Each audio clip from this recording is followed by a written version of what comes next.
My boss took all the credit for the billion-dollar merger I orchestrated, dismissing me as his valuable assistant on live television. I smiled and let him. He never knew that the deal's most important clause, one I personally wrote, made the entire thing self-destruct if I left, and my resignation letter was already typed. This is where the story truly begins, and you won't want to miss what happens. Make sure you're subscribed to see it through to the end. We're always curious. Where in the world are you all watching from today? Let us know in the comments. The heat from the television lights was searing, but it was nothing compared to the ice forming in my veins. I stood slightly behind and to the right of my boss, David Finch, the CEO of Apex Innovations. It was the position I was expected to occupy, supportive, present, but out of the direct line of fire. On the podium in front of him, a half-dozen microphones were clustered together like a metallic bouquet. Behind them, a sea of cameras flashed, their strobes reflecting off the polished marble walls of the press hall. My posture was perfect. My expression was a carefully constructed mask of pleasant neutrality, and my hands were clasped calmly in front of me. Inside, my heart was a trapped bird, beating its wings raw against my ribs. For 18 months, my life had been singular in its focus: the acquisition of Synergy Dynamics.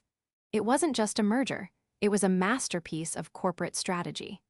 It was a deal so complex, so fraught with potential pitfalls, that it had consumed 80-hour work weeks, countless sleepless nights, and a level of intellectual and emotional energy I hadn't known I possessed.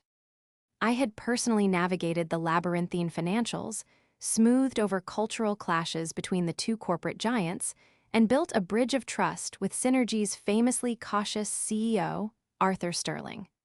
I had done it all. Now, David was at the podium, his silver hair catching the light, his expensive suit perfectly tailored to his frame. He exuded an aura of effortless authority, the kind that comes from decades of sitting at the head of boardroom tables. "This is a landmark day for Apex Innovations," he began, his voice a smooth, confident baritone that resonated through the room. "Through careful and determined leadership, we have secured a partnership that will redefine our industry for the next generation." He spoke of vision, he spoke of strategy, he spoke of the tireless negotiations he had personally overseen. I listened to him recount my work, my breakthroughs, my strategies, and present them as his own. With every word, the ice in my veins thickened. I had expected him to take a significant portion of the credit. He was the CEO, after all. That was the nature of the beast.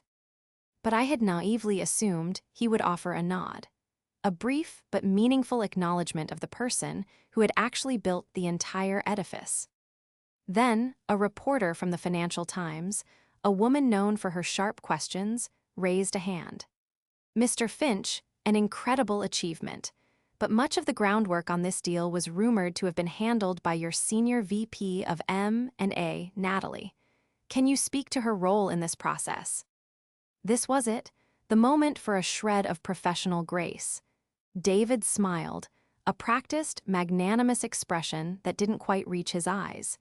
He gestured vaguely in my direction without even turning to look at me. "Of course," he said warmly. "Natalie was an absolutely valuable assistant throughout this entire process. Her diligence in organizing meetings and preparing documents was second to none. She's a wonderful example of the dedicated support staff we have here at Apex, and we're all very proud of her." Assistant. The word hung in the air, electric and sharp. It wasn't just a dismissal, it was a public neutering. Senior Vice President of Mergers and Acquisitions, the architect of a billion-dollar deal, reduced to a functionary who fetched coffee and scheduled calls. The reporters' pens scratched furiously against their notepads. A few of them glanced at me, their expressions a mixture of pity and journalistic hunger. They smelled a story, but not the one they thought. My smile didn't waver. I held my chin high and met the gaze of a few cameras, projecting an image of serene loyalty. Inside, the trapped bird in my chest went still. The frantic beating stopped, replaced by a profound and terrifying calm. In that moment, something within me shifted. The pain of the betrayal was so immense, so absolute, that it circled back on itself and became something else entirely. Clarity. David had not just stolen my work. He had tried to erase me. He had looked at my masterpiece, signed his name to the bottom, and then painted me out of the picture entirely. He thought he was delivering the final, crushing blow to a subordinate who might one day become a rival. He thought he was securing his legacy on the foundation of my labor. I kept smiling. A perfect, placid smile for the cameras, and for the man who had just sealed his own fate. The betrayal was worse than any professional setback I could have imagined.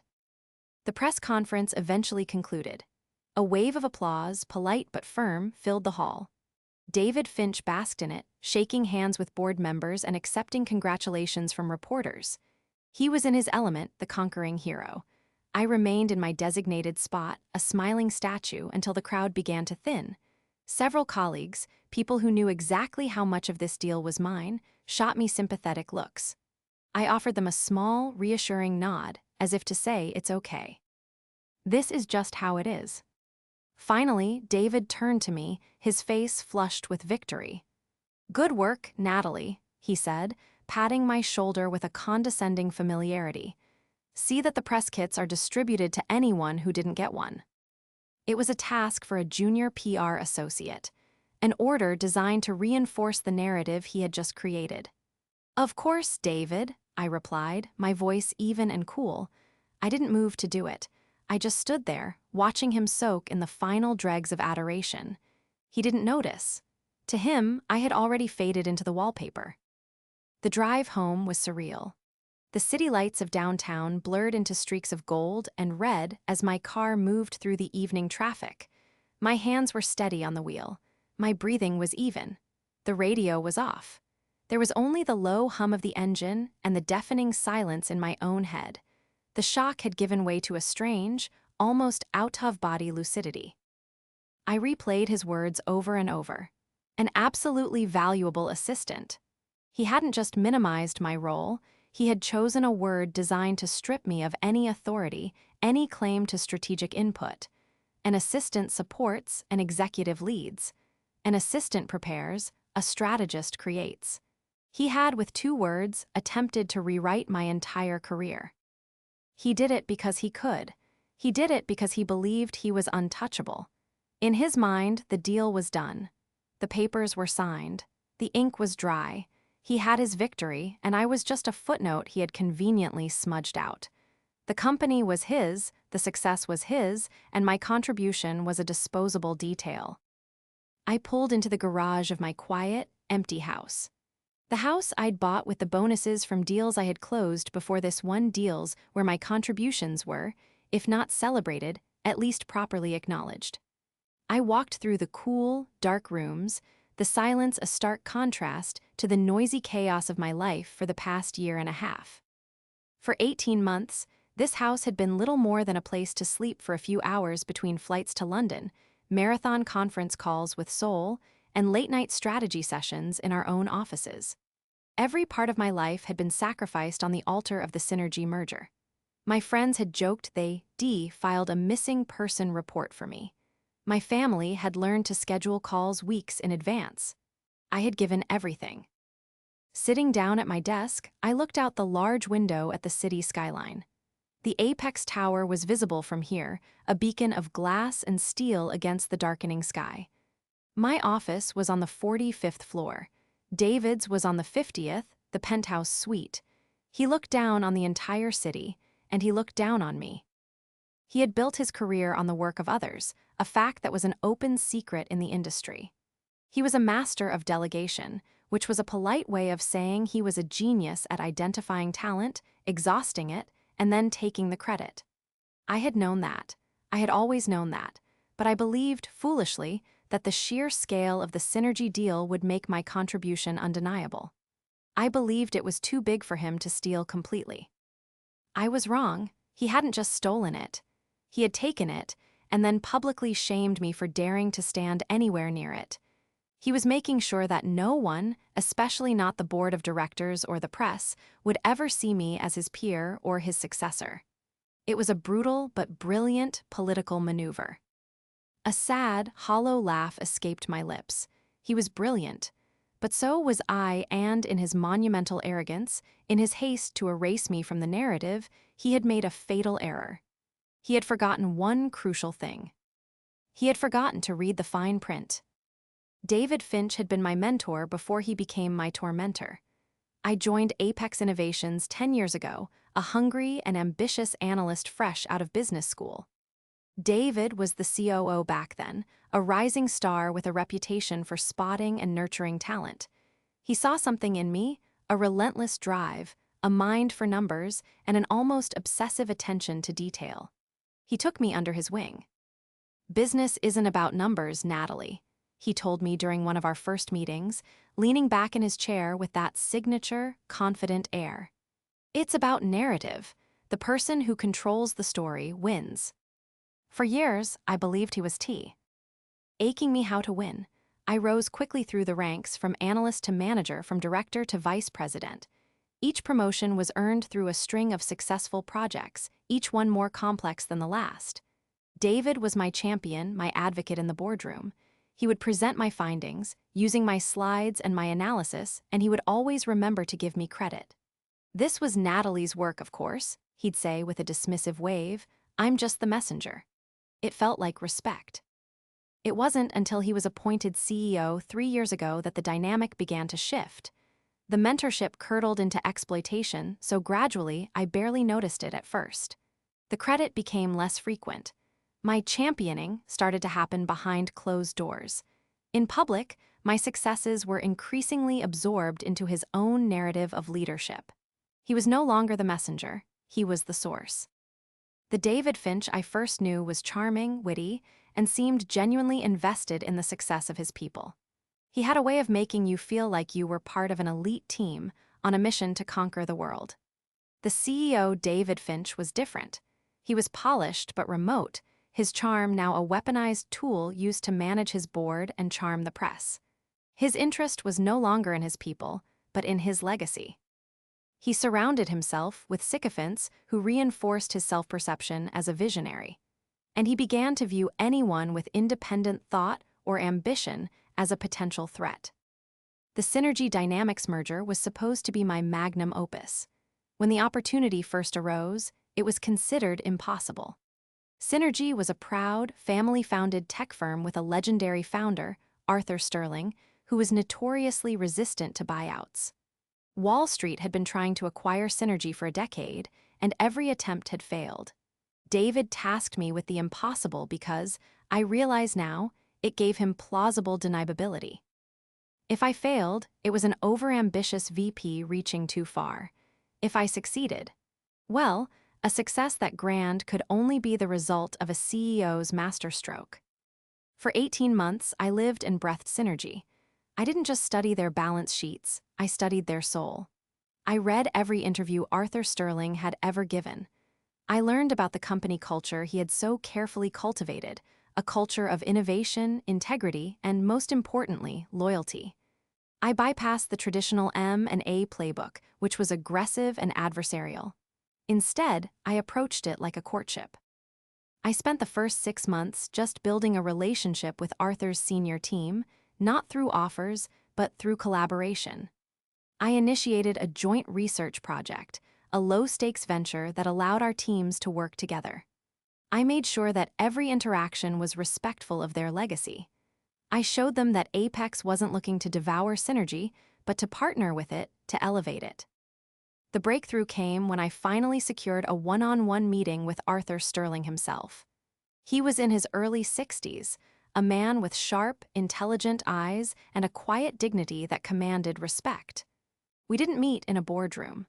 At my suggestion, we met at the small museum he had personally funded, a gallery dedicated to the history of computing. "Everyone else who comes to see me talks about shareholder value and market consolidation," Arthur told me that day, as we stood before a restored Antikythera mechanism. "They see my company as a set of assets to be liquidated. You're the first person who has bothered to understand what we've actually built." I told him the truth. "What you've built, Mr. Sterling, is the future. My job is to make sure it has the resources and the platform to realize its full potential. David was kept abreast of every milestone, of course. He'd receive my detailed weekly summaries, often replying with a terse, "Excellent. Keep pushing." He made no strategic contributions. His only interventions were to ask if we could speed things up, an impatient demand that revealed his complete lack of understanding of the delicate process I was undertaking. He saw the deal only in terms of its end result, a feather in his cap, a massive jump in Apex's stock price, and a legacy-defining moment for his tenure as CEO. The how was irrelevant. The who was, to him, just a tool. The final weeks of negotiation were brutal. We hammered out the details in marathon sessions, sometimes going for 36 hours straight, fueled by cold coffee and sheer adrenaline. David showed up for one of these sessions for about an hour. He shook a few hands, made a few generic comments about synergistic alignment, and then left for a golf outing with a board member. "You've got this, Natalie," he'd said with a breezy confidence. It was my victory, it was my triumph, and as I stood on that stage, being called an assistant, I finally understood. He hadn't just taken the credit, he had been planning to do it all along. Every excellent, keep. Pushing was not encouragement, it was the cracking of a whip. I wasn't his protégé. I was his horse, and now that the race was won, I was being put out to pasture.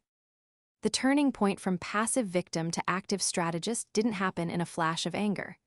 It happened in the quiet hum of my home office, hours after the press conference. The humiliation had burned away, leaving behind a cold, hard resolve. David Finch had made a critical mistake. He had underestimated me. He saw me as a loyal workhorse, not as a chess player. Now, I was going to show him the board he had never even bothered to look at. My investigation wasn't about digging up dirt on David. His flaws were already well documented in the whispers of the corporate world. My investigation had happened months ago, a preemptive and deeply strategic analysis of my own boss. It was an investigation into his ego. The idea for the key person clause had been born out of a single, offhand comment David had made 6 months prior. We were celebrating a minor legal victory in the early stages of the deal, and in a rare moment of candor, he'd laughed and said, "The moment this deal is inked, I'm cleaning house, trimming the fat, starting with anyone who thinks they're irreplaceable." He was looking at another VP when he said it, but the message was clear. Post-merger, loyalty would be reevaluated, and anyone with too much leverage would be seen as a liability. That night, I went home and couldn't sleep. The deal was my baby. The integration of Synergy and Apex would require a delicate, knowing hand to succeed. If David started a corporate purge, driven by paranoia and ego, he wouldn't just be trimming fat, he'd be severing the vital organs of the new entity. The merger would fail, not on paper, but in practice. Arthur Sterling's legacy would be dismantled, and my 18 months of work would be for nothing. I had to protect the deal from its new owner. I had to protect it from David. That's when I started drafting the clause. It's not unusual for acquisition agreements to have clauses retaining key talent from the acquired company. It is, however, highly unusual for a clause to name an executive from the acquiring company as indispensable. It was a bold, almost audacious move. Getting it into a 400-page contract, past legions of lawyers, would be like hiding a tiger in a petting zoo. My strategy was multi-pronged. First, I buried it. It wasn't in the executive summary or the key terms section. I placed it deep within the operational continuity and integration protocols, a dense, technical section that most C-suite executives would only skim. I gave it a bland, forgettable title, Clause 17.4b, Integration Leadership Guarantee. Second, I made it my own. I didn't delegate the drafting to our legal team. I wrote the initial language myself, couching it in terms of stability and risk mitigation. The clause stipulated that for a period of 24 months, the chief architect of the merger, a title formally assigned to me in an earlier appendix, must be retained in an executive capacity, overseeing the integration. If the chief architect were to resign or be terminated, Synergy Dynamics would have the option to nullify the agreement, penalty-free, within 90 days. Third, and most critically, I had to get Arthur Sterling to agree to it. This was the most delicate part of the plan. I couldn't reveal my true motives. I couldn't say, "I need this to protect myself from my egomaniacal boss." I had to frame it as a benefit to him. I requested a private video call with Arthur, without any other executives or lawyers present. It was a risk, but I knew I had built a foundation of trust with him. "Arthur," I began, my voice calm and measured. "I'm looking at the long-term integration plan. My primary concern is that the unique culture and innovative spirit of Synergy are preserved and amplified, not diluted. Corporate memory is a fragile thing. The person who designed this merger needs to be the one who sees it through." He listened intently, his expression unreadable. I continued, "I want to propose a contractual guarantee. A clause that ensures the architect of this deal, myself, is empowered to execute the integration as promised. It protects your legacy, Arthur. It ensures that the promises I've made to you are not just words, but are contractually binding. It's a key person provision, but with a twist. It guarantees that the vision remains intact because the visionary is required to stay at the helm." I saw a flicker of understanding in his eyes. He was a brilliant man who had seen his share of corporate politics. He knew that once a company was sold, the new owner's promises often evaporated. He didn't ask why I felt such a clause was necessary. He didn't need to. He could read between the lines. He saw David Finch at the few meetings he'd attended, saw his bluster and his superficial grasp of the details. "You're asking me to bet on you, Nat." "Allie," he said finally, "not on Apex, on you." "I'm asking you to bet on the deal I promised you," I corrected gently. "I am the best way to guarantee it." There was a long pause. I could hear the faint ticking of a clock in his office. My entire plan hinged on this moment. "All right," he said slowly. "Have your people draft the language and send it to my legal team. If it's as you say, a guarantee of stability, I'll approve it." The final step was getting it past my own side. Because Arthur's team was now expecting it, our lawyers saw it as a concession to the seller, not an internal power play. I presented it to David in my weekly summary as a minor, non-monetary concession requested by Sterling to ensure leadership continuity. As I predicted, he barely glanced at it. To him, Clause 17.4b was just boring procedural jargon, a small price to pay for a billion-dollar prize. He saw the words, leadership continuity, and likely assumed it referred to himself. The idea that anyone else at Apex could be considered a key person would have never entered his mind. And so, the tiger was hidden, the trap was set, all it needed was a trigger. A trigger David had so graciously and so publicly just pulled. There would be no shouting match, no dramatic boardroom showdown where I threw a binder on the table and exposed the truth. My confrontation was never going to be with David Finch directly. He had already proven that he was incapable of hearing any narrative but his own. My confrontation was with the structure he had built around himself, with the illusion of his absolute power.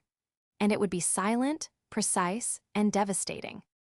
After sitting at my desk for what felt like an eternity, I finally turned on my laptop. The screen glowed to life, illuminating my face in the darkroom. My fingers hovered over the keyboard. There was no hesitation, no second guessing.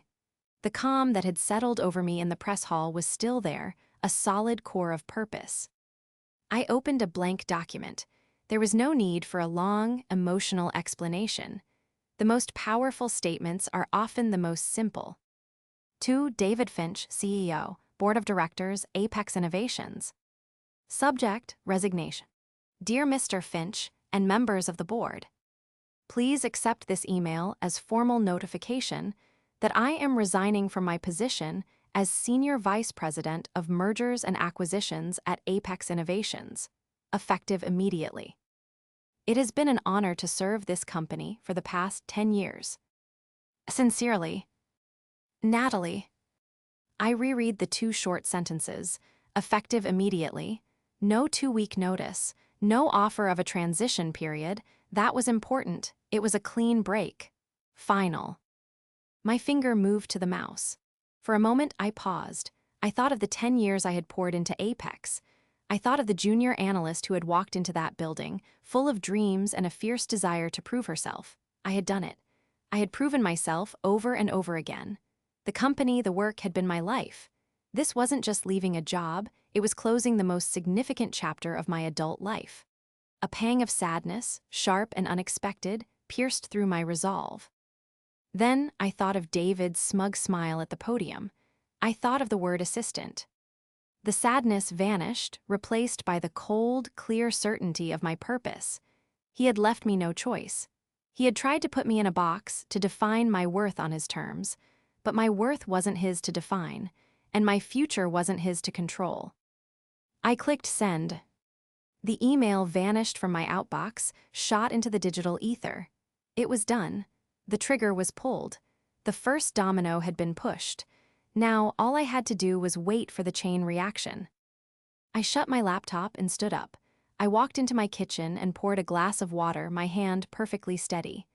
I felt a strange sense of peace, the kind that comes after a violent storm has passed, leaving the air clean and crisp. For the first time in 18 months, I was not thinking about shareholder reports or legal frameworks or market projections. For the first time in 10 years, my fate was not tied to Apex Innovations. I was free. I knew what the morning would bring. It would begin with confusion, then disbelief, then panic. My resignation, on the very night of the company's greatest triumph, would be a bizarre and shocking event. The board would question David. He would likely dismiss it as a tantrum, the emotional reaction of a disgruntled employee. He would assure them I was replaceable. He would tell them I was unimportant. And then someone, a lawyer at Synergy, a junior analyst at Apex, a reporter digging into the SEC filings, would read Clause 17.4b. They would read it once, and then they would read it again. They would trace the appendix defining the chief architect of the merger. They would connect it to my name, and then the quiet panic would explode into a 5-alarm fire. The valuable assistant would suddenly become the linchpin holding the entire $1 billion structure together, and I had just walked away, taking the pin with me. The first reveal wouldn't be a dramatic speech from me. It would be a quiet, factual correction in the stock market's morning brief. It would be a legal clarification issued by Synergy Dynamics Board. It would be a truth that would unspool not from my mouth, but from the pages of the contract that David had been too arrogant to read. He wanted to control the narrative. He was about to find out that the most powerful narrative is the one written in ink on a legally binding document. I went to bed that night, and for the first time in years, slept soundly, without interruption, for 8 straight hours. I awoke not to an alarm clock, but to the frantic buzzing of my phone on the nightstand. The screen was a blinding cascade of notifications, 37 missed calls, over 100 text messages, a dozen urgent emails with subject lines in all caps. The storm had broken. I calmly got out of bed, went to the kitchen, and started a pot of coffee, ignoring the incessant buzzing. I felt a detached sense of observation, as if I were watching a movie that I had written and directed. I already knew the ending. With a fresh cup of coffee in hand, I finally sat down and looked at my phone. The first call was from David, logged at 5:30 a.m., then 5:32 a.m., then every minute for the next 10 minutes. The texts were a masterclass in escalating panic. 5:35 a.m., David Finch. Natalie, call me. We need to talk. 5:45 a.m., David Finch. This isn't professional. Whatever your issue is, we can discuss it. Don't be rash. 6:00 a.m., David Finch. My phone is blowing up. What is this nonsense about a key person clause? This is your doing, isn't it? This is sabotage. 6:15 a.m., David Finch. Natalie, call me now. You are destroying this company. The irony was so thick I could almost taste it. He had spent years telling me that he was the company, that its successes were his. Now, in its moment of crisis, he was accusing me of destroying it. There were also calls and texts from board members, from my former colleagues, from our head of legal. I listened to one voicemail from Sarah, our chief counsel, a woman I respected. Her voice was strained. "Natalie, it's Sarah. I'm in a meeting with David and the board. No one here was aware of the full implications of 17.4b. David is not handling this well. Please, if you can, just give me a call. Maybe we can find a way to walk this back." I felt a pang of regret for putting her in this position, but it was a necessary casualty. This was never about hurting people like Sarah. It was about holding David accountable in the only language he understood: consequences. I turned on the financial news network.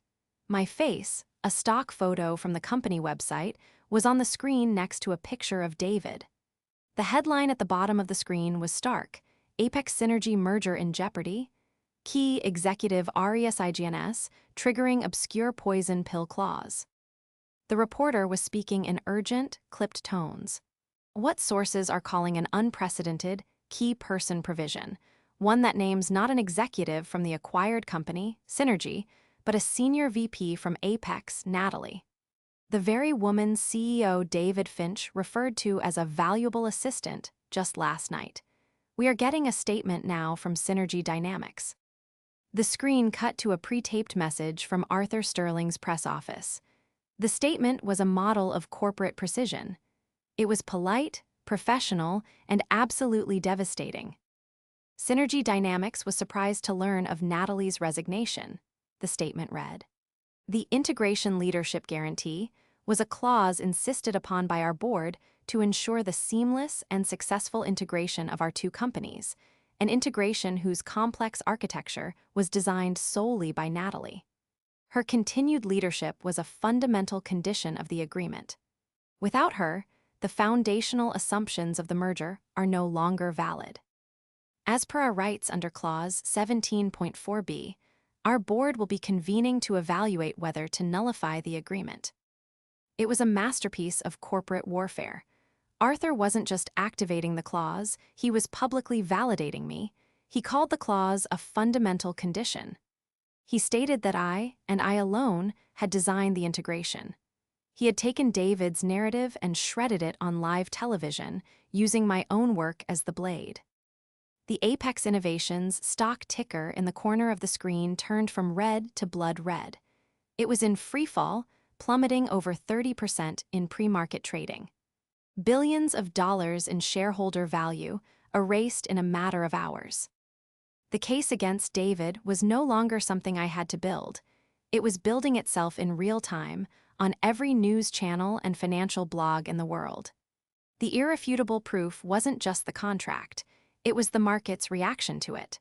The world now knew that the assistant was, in fact, the only person holding the entire structure up.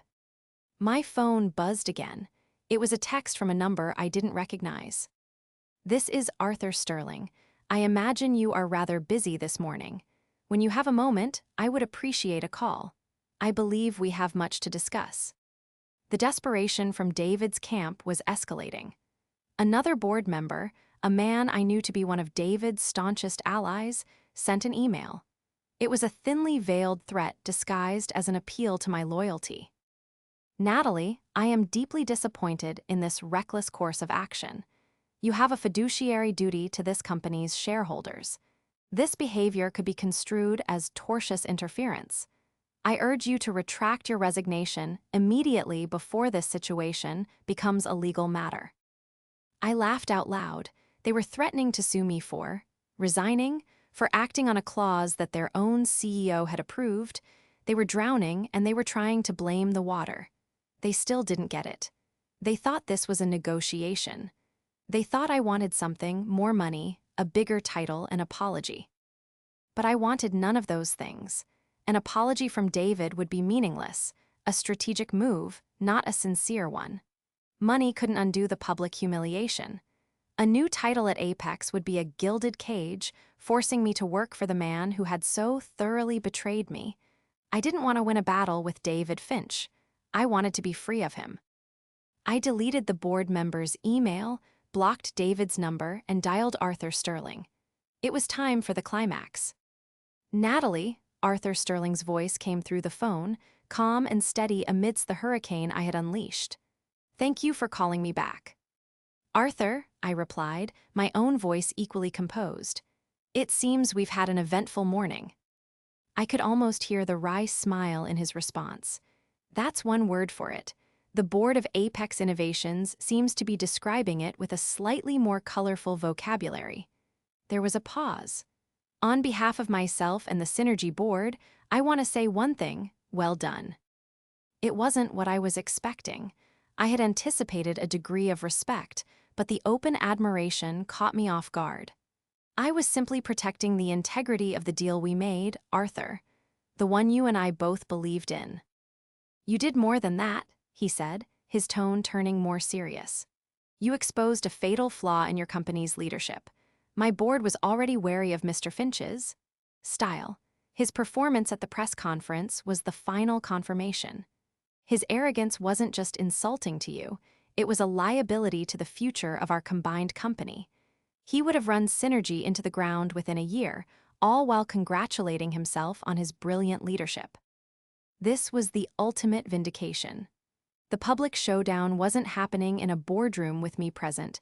It was happening in the highest echelons of the corporate world, and my actions were the catalyst. I had not only saved myself, but I had also saved Arthur's company from a disastrous fate.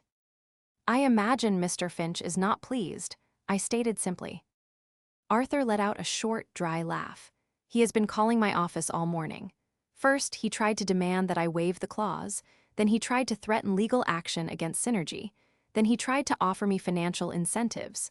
My assistant, who is an actual assistant and a very good one, is having a wonderful time documenting his unhinged spiral.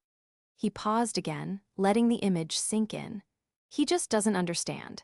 This isn't about him anymore. He made himself irrelevant the moment he belittled the one person essential to the deal. The climax of my story wasn't a shouting match. It was this quiet conversation, this confirmation that the gears of consequence were turning exactly as I had designed them to. David Finch was trapped in a prison of his own making, his every frantic move only confirming to the world how utterly he had failed. So what happens now? I asked. Well, Arthur said, my board has already voted. We have officially exercised our right to nullify the merger agreement.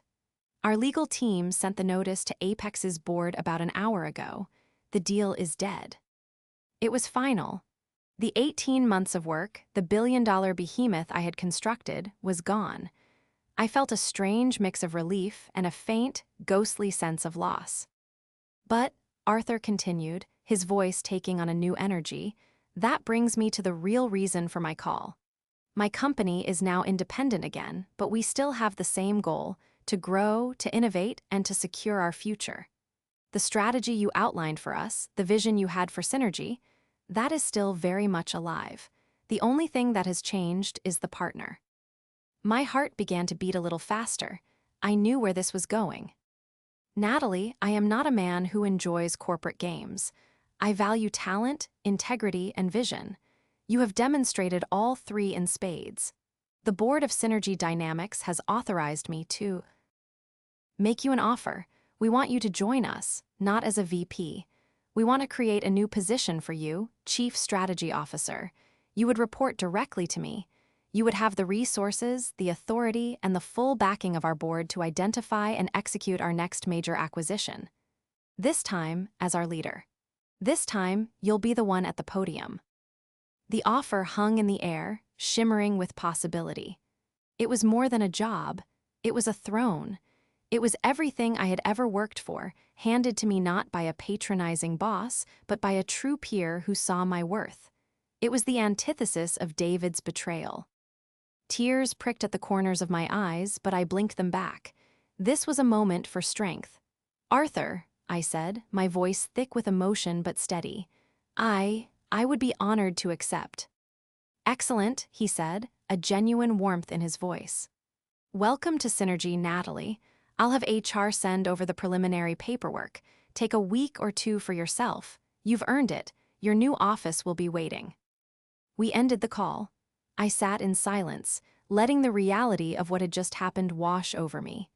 I had won. Not just by escaping a toxic situation, but by turning an act of profound betrayal into the greatest triumph of my career. My phone lit up one last time. It was a news alert. Breaking: David Finch has resigned as CEO of Apex Innovations, effective immediately. The board has issued a statement citing a catastrophic failure of leadership. Apex stock is halted pending a further announcement. The trap had closed. The narrative David had tried so desperately to control had ended, and the final chapter was about his own spectacular downfall. I smiled, a real, genuine smile this time. The story was over. A new one was about to begin. 2 weeks later, I walked through the glass doors of the Synergy Dynamics headquarters. The building was different from the cold, imposing tower of Apex. The lobby was bright and airy, filled with natural light and displays of the company's innovative history, from early microchips to their latest breakthroughs in artificial intelligence. There was a palpable energy of creativity and collaboration in the air, a stark contrast to the fear-based culture of silence David had cultivated. My new title was Chief Strategy Officer. My office was on the top floor, next to Arthur Sterling's. It was spacious, with a panoramic view of the city that poetically looked down on the now-struggling Apex Tower. My arrival wasn't met with whispers or pity, but with respect. Arthur had made sure everyone knew the story, not the gossipy version, but the truth, that I was the strategist who had the foresight to protect his company, and now I was here to lead them into the future.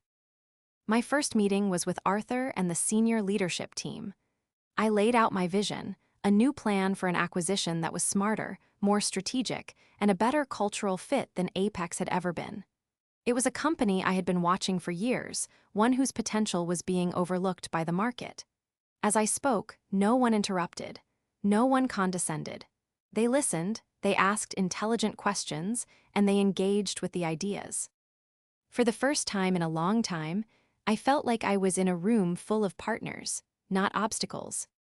The ultimate downfall of David Finch was swift and total. He wasn't just fired, he was disgraced.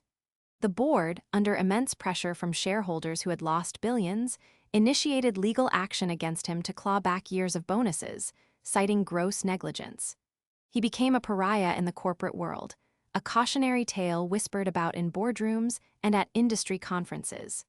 His name, once synonymous with power, was now synonymous with ego-driven failure. He had controlled the narrative for so long, but in the end, the truth was a story more powerful than any he could spin. A month into my new role, I received a package at my office.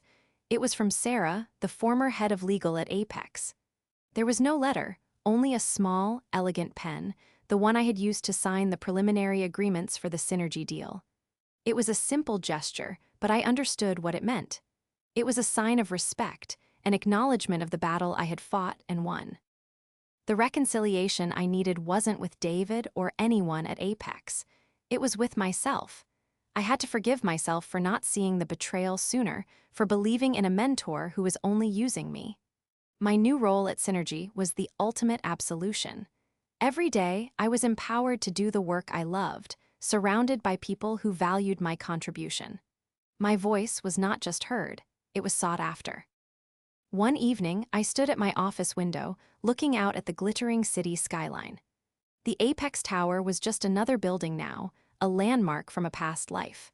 I thought of the woman who had stood on that stage, smiling through the humiliation, her heart a storm of ice and fire. She had endured the betrayal, navigated the fallout, and emerged not just intact, but stronger, more powerful, and more in control of her own destiny than ever before. The peace I felt was profound. It wasn't the peace of a battle won, but the peace of a new world built. David Finch had tried to write me out of his story. So I had written my own, and in my version, I was the one who got the happy ending.